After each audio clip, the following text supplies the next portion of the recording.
एक अच्छा सा टॉपिक लेकर आए हैं आपके सामने कि दो समाक्षी परिनलिकाओं के मध्य अनोन्य परिवर्तन का सूत्र स्थापित करना। आपको बता रहा है कि हमारे पास में दो परिनलिका है, समाक्षी का मतलब साथ में मिली हुई है, और उसके कारण अनोन्य परिवर्तन का क्या क्या करना है, सूत्र स्थापित कीजिए। बहुत ही अच्छा सवाल है, एकदम सिंपल है, दिखने में अच्छा है, लेकिन थोड़ा सा है अटपटा है, लेकिन आप चलोगे तो पूरे भी अच्छे हो जाते हैं। मैं ले लेता हूँ दो समाक्षी परिनलिका, ठीक है।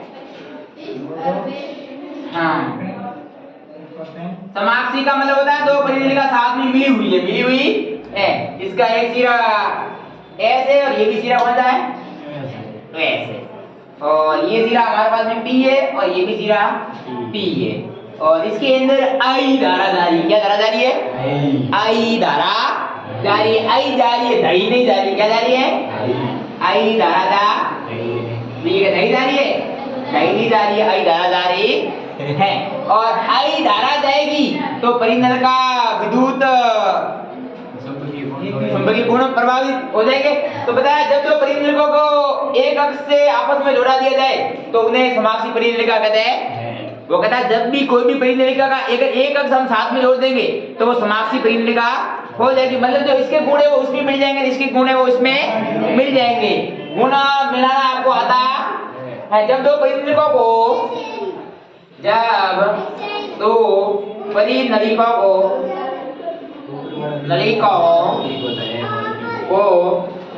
एक अक्ष से आपस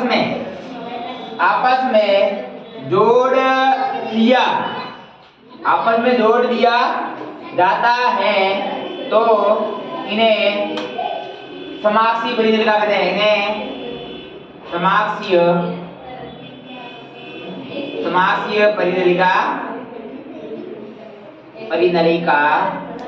कहते हैं। पूछे कि समाक्षीय परिनलिका किसे कहते हैं? जब आप बताओ कि दो परिनलिकाओं को आपस में एक साथ में जोड़ दिया जाए तो उसे समाक्षीय परिनलिका कहते हैं। दो समाक्षीय परिनलिका प्राथमिक में, जैसे मैंने अभी लिखा, दो समाक्षीय प्राथमिक के लिए आप पी बताओगे, जितने के लिए ऐसे ऐसा सिरे हो जाएंगे। दो समाक्षीय परिनलिका है, दो समाक्षीय परिनलिकाएं प्राथमिक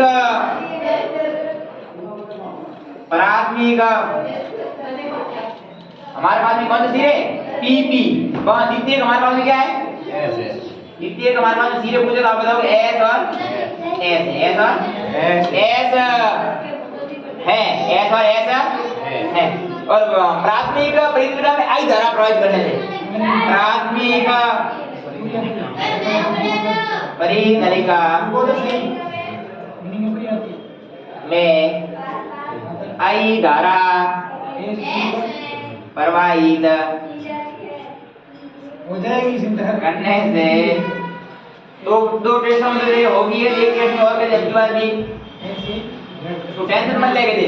परिनलिका में चुंबकीय पदार्थ हमारे पास में क्या है? Phi2 चुंबकीय फलाक्स उत्पन्न होता है या हो रहा। वो बता रहा है कि अगर समाक्षीय परिनलिका किसे कहेंगे तो आप बताओगे अगर दो सिरों को परिनलिका के आपस में मिला दिया जाए तो समाक्षीय परिनलिका बन जाती है। दूसरी बात में जैसे हमने ये परिनलिका ली, इसमें दो समाक्षीय परिनलिका प्राथमिक सिरे के लिए पीपी ले लिया, द्वितीय के लिए हमने ऐसा ऐसा ले लिया। और दूसरी बात है जो परिनलिका में आई धारा प्रवाहित करें तो परिनलिका में चुंबकीय फ्लक्स क्या प्रवाहित हो जाता है? Phi2 प्रवाहित हो जाता है। अगर परिनलिका में आई धारा प्रवाहित करने से परिनलिका के अंदर चुंबकीय फ्लक्स Phi2 उत्पन्न हो जाता है। अब हम लगाएंगे चुंबकीय फ्लक्स की परिभाषा। चुंबकीय फ्लक्स की परिभाषा है, चुंबकीय फ्लक्स की परिभाषा। मैं चुंबकीय फ्लक्स की परिभाषा क्यों लगा रहा? क्योंकि हमें परिनलिका के समाक्षीय अनोन्य परिनलिका क्या क्या करना है? सूत्र स्थापित करना है। तो चुंबकीय फ्लक्स की परिभाषा आपको पता है, फाई बराबर होता है, यहाँ तो फाई बराबर Phi2 है और n into b होता है, तो n ले लेंगे n2 और b ले लेंगे b1 और a तो a से a ही ले लेते हैं। और इसके आगे अगर प्राथमिक कुंडली में उत्पन्न चुंबकीय क्षेत्र, प्राथमिक कुंडली में उत्पन्न चुंबकीय, तो प्राथमिक कुंडली के चुंबकीय क्षेत्र हम B1 मानेंगे। क्या मानेंगे? B1 बराबर चुंबकीय क्षेत्र कुंडली के लिए क्या था? B0 NI n1 मान लेंगे और I प्राथमिक कुंडली के लिए क्या मानेंगे I1 मान लेते हैं। ये प्राथमिक कुंडली के लिए हमारे पास में चुंबकीय क्षेत्र आ गया है। क्या आ गया B बराबर म्यू 0 n।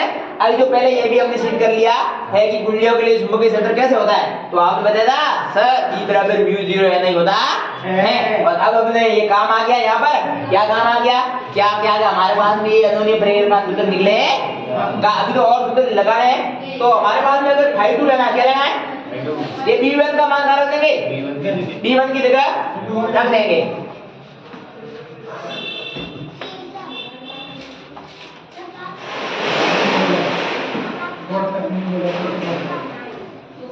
चलो कोई बात नहीं, मैं मान रखता जा रहा हूं।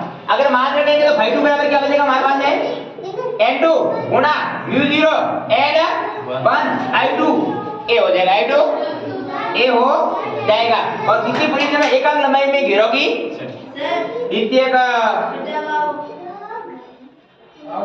परिनलिका में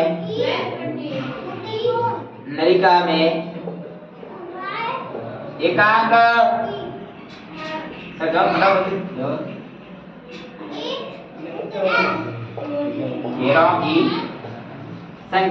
घेरों की संख्या।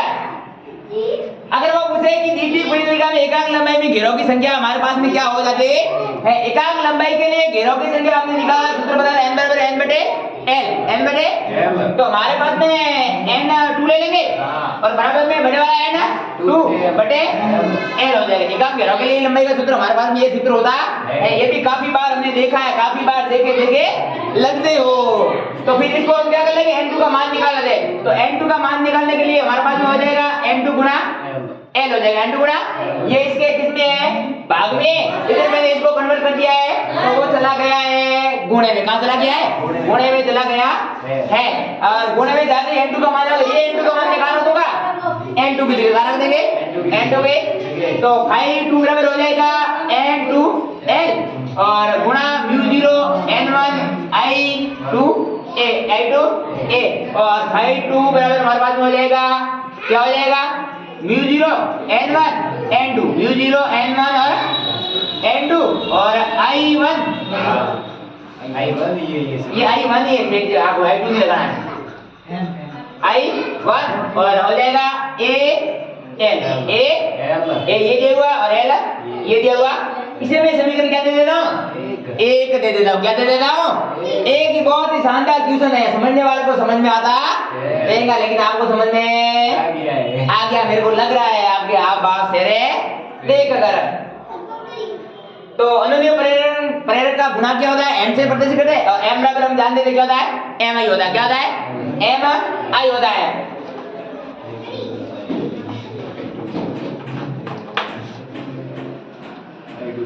हाँ, अनोनीय प्रेरण गुणांक, अनोनीय प्रेरक का गुणांक m हो तो हमारे पास में phi 2 बराबर mi होता है, phi 2 बराबर क्या हो जाएगा, mi1। और इसे मैं समीकरण क्या दे देता हूँ, 2 देता हूँ। और समीकरण 1 व 2 से क्या कर लेंगे, सरल कर लेंगे। समीकरण 1 व समीकरण 2 से, अगर समीकरण 1 व समीकरण 2 से कटे तो phi 2 का मान कहां रख देंगे, समीकरण 1 की जगह phi 2 की जगह, तो ये हो जाएगा mi1 और बराबर में mu 0 n1 n2 I1 a और l। यहाँ देख लो क्या हो रहा है, एक ही शानदार बड़ा सर्कल माना है, I1 से I1 काट दिया। ये हुई ना बात, देखो कटने वाली बात होगी, वो तो कटे, चाहे कहीं पर जाओ, भविष्य में जाओ, ये कटने वाले कटेंगे और काटते ही रहेंगे। काटने में इतना मजा है इतना। तो हमारे पास में अभी क्या बचा, m बराबर बचेगा, किसके बारे में बचेगा, m बराबर हो जाएगा mu 0 n1 n2 a l हो जाएगा।